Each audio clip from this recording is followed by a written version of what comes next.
Daryl was a hero. Today, he was searching in a primary search to see if there were more victims in the fire.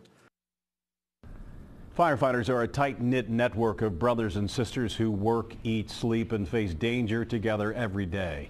Daryl Gordon's death has rocked the Cincinnati Fire Department, and today firefighters talked to Local 12's Joe Webb about their loss.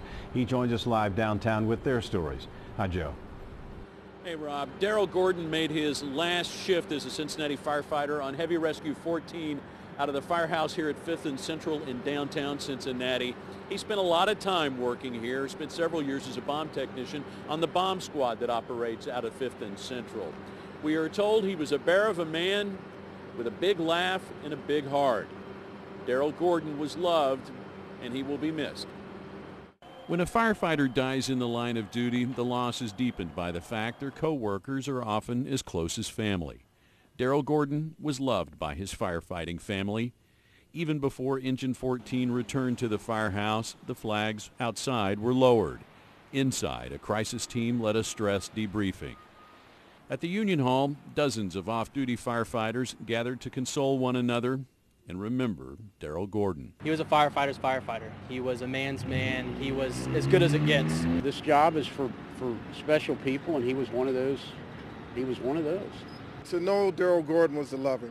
Gordon joined the Cincinnati Fire Department in June of 1985. He served in a variety of capacities and was an air care paramedic for 24 years.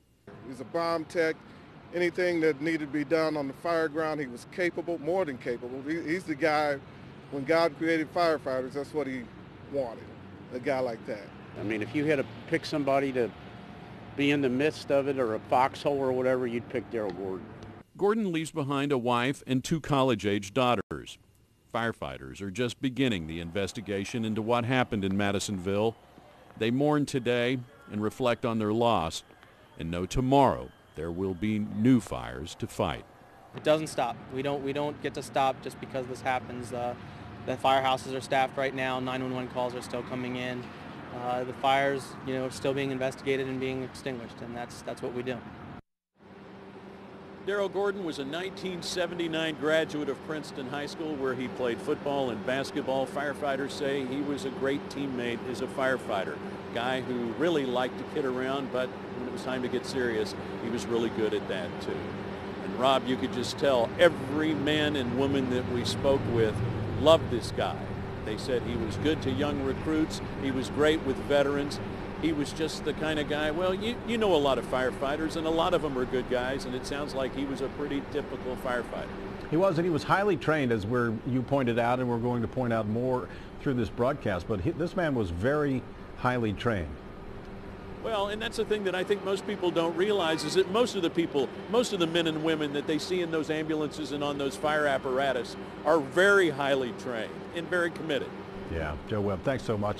Daryl Gordon's service to others was not limited to the Cincinnati Fire Department. As Joe mentioned, he was also an air care and mobile care paramedic at UC Health. Social workers are helping his co-workers there deal with his loss. UC Health gave us this statement today. Dying in the line of duty is something we often say is heroic, but living that duty for 30 years with the Cincinnati Fire Department is true heroism. Daryl is a hero, not because of how he died, but because of how he lived, how he brought all of us up emotionally when he was around, how he was working to save even more lives this morning, and how he touched all of us.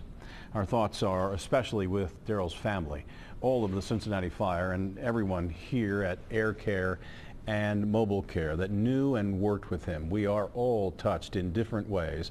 We grieve differently, but we grieve together. That from UC Health.